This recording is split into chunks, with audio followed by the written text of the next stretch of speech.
Welcome to explainingthefuture.com. This time I'm going to talk about future cities. A modern city can be thought of as a gigantic creature that depends on resources fed to it from around the planet. However, in the future, such global supplies cannot be guaranteed.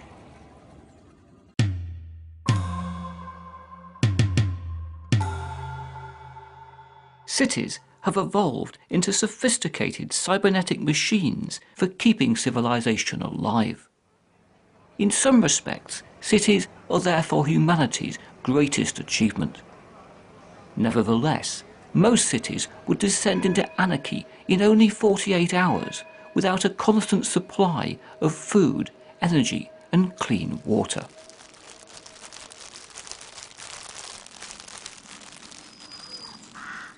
The Industrial Revolution saw a mass migration of people from the countryside. Those who remained on the land then had to develop increasingly intensive farming methods to meet the food requirements of urban dwellers who could not feed themselves. Canals, railways and roads allowed the first industrial cities to be supplied with their daily nutrition. However, this resulted in a food chain dependent not just on a complex transport infrastructure, but also fuel and modern fertilizers. As a consequence, today every calorie we eat also requires the consumption of 10 calories of oil. And within a few decades at best, this addiction of the modern city to petroleum will no longer be sustainable. There are, however, possibilities that the farm may migrate from the countryside.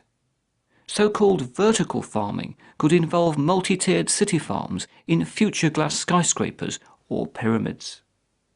Such stacks of artificial fields would allow city dwellers to harvest crops all year round in areas without available land. They would also significantly reduce the energy required for food transportation, would lower crop loss associated with shipping and storage, could recycle their own water, and, within their sealed environments, may even use fewer pesticides. One vertical farm could potentially feed 50,000 people. However, even before the construction of such massive projects, laws could be passed requiring all new buildings in large cities to have at least some space dedicated to food production. For example, new apartment blocks could be required to include hydroponic allotments on the roof. In addition to food, all cities currently require significant natural resources to meet their raw energy needs. However, alternative technologies, including solar cells, rooftop wind turbines, ground source heat pumps and methane power plants fuelled from domestic rubbish could see future cities becoming at least partly energy sufficient. Micro power generation may even extend to piezoelectric paving slabs to generate electricity from our footsteps, as well as hydraulic plates in road surfaces that would generate power as vehicles drive over them.